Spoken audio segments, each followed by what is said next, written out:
Welcome to another edition of a Union County Conversation, a show that helps you understand Union County government and its services. I'm your host, Meg McElwain. In today's episode, we will talk about the reinstatement of the Consolidated Human Services Board. With me today are Chair of the Board of County Commissioners, Frank Akmus, County Manager, Cindy Coto, and Executive Director for Human Services, Richard Maitens. Thank you guys for joining me today. Thank you. First, I think let's start by telling our audience what the Consolidated Human Services Board is. During the legislative session of the General Assembly in 2013, the law was changed as to how the Department of Social Services and the Department of Health could be governed. Prior to that, they reported to separate boards that were not governed necessarily by the Board of County Commissioners and did not report through the county manager structure. Counties were given the option to consolidate those two departments, and in doing so, one of the options they were presented was to form a Consolidated Human Services Board, which would take some of the professions associated with the Board of Health as well as the Department of Social Services and kind of blend them. Under the legislation that was passed, you could have a minimum of, I believe it was 17 members up to a maximum of 25 members. And it includes lay people from the community, people who receive services from either one of those agencies, as well as specific professions such as physicians, psychologists, etc. So is this board an advisory board or a decision-making board? It is basically an advisory board to the department and to the county. First and foremost, it's important for me to talk about the importance of community participation in such a program such as Human Services, since it covers so many people in our community.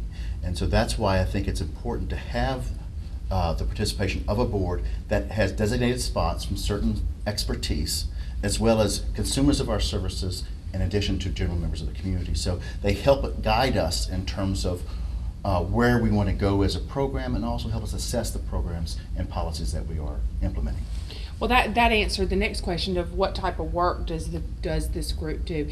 Can you tell me how often they meet and how do they report? Is there a reporting structure? The board, the Human Services Board, basically meets about approximately 10 times a year. On a monthly basis, they take a month off during the summer and a month off around Christmas time. However, we do have ad hoc groups that will come in and help us with different issues. Let me give you an example. We have a quality improvement initiative across the Human Services Department. It would be critical for them to have input into how that quality improvement process is implemented and give their expertise. For instance, if we're doing something specific to public health, to have someone with public health background to give input into how we are doing and how we can improve. Right, that makes perfect sense. So tell me about the history of this board.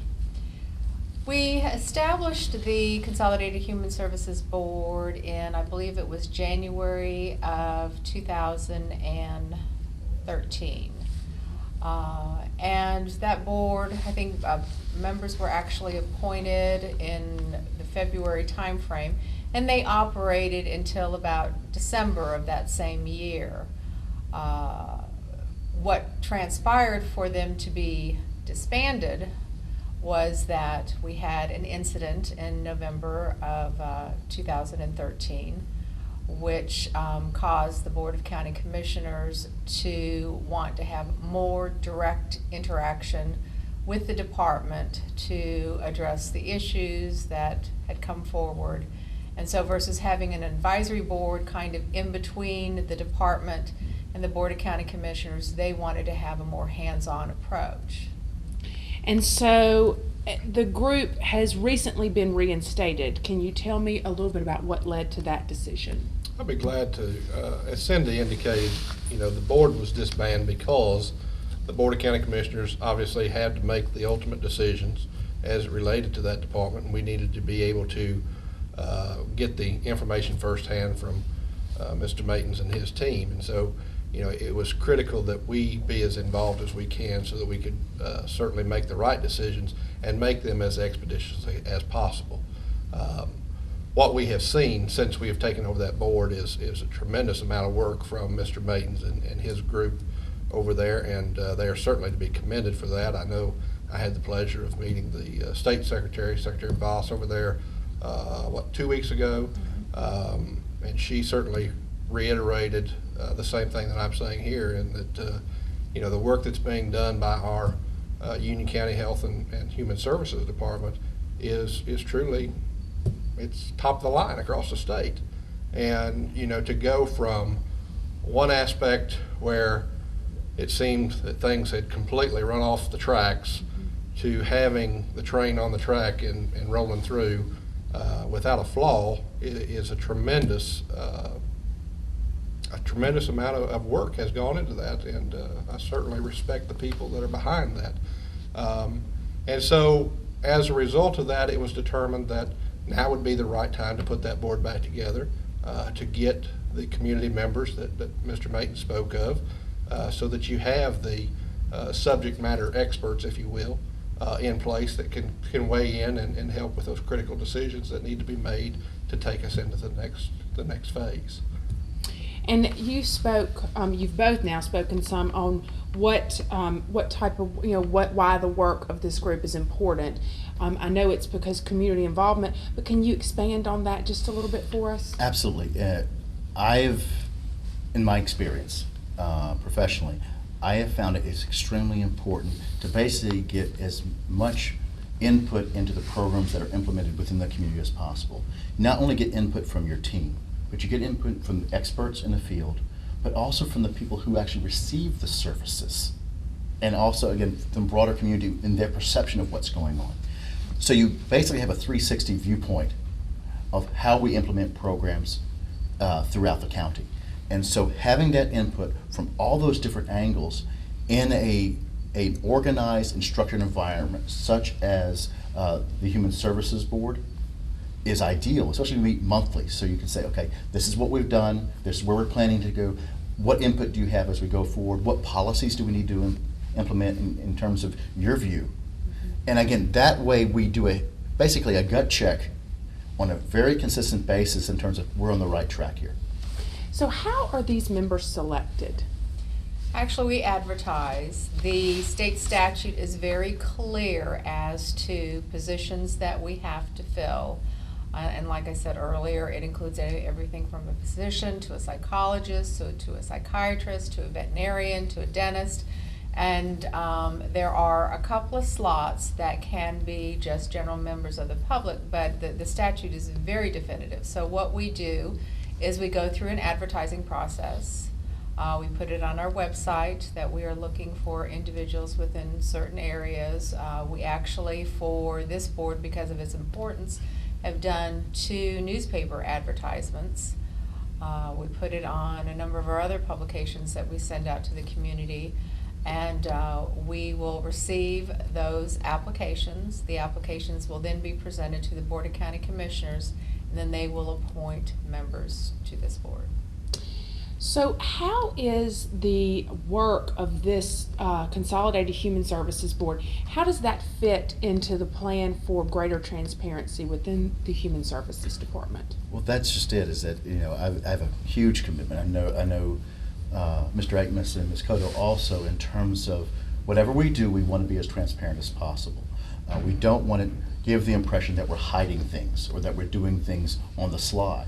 We want to be able to work with the community, and so if anybody has a question, we will be able to answer them to the best of our ability, and given the legal restrictions of what we can and cannot share.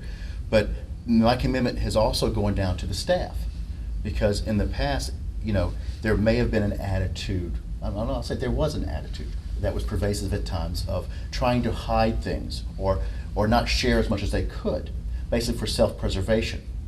And now we've changed the whole environment in the department to where we are much more able to communicate, okay, I'm having problems with this. Right.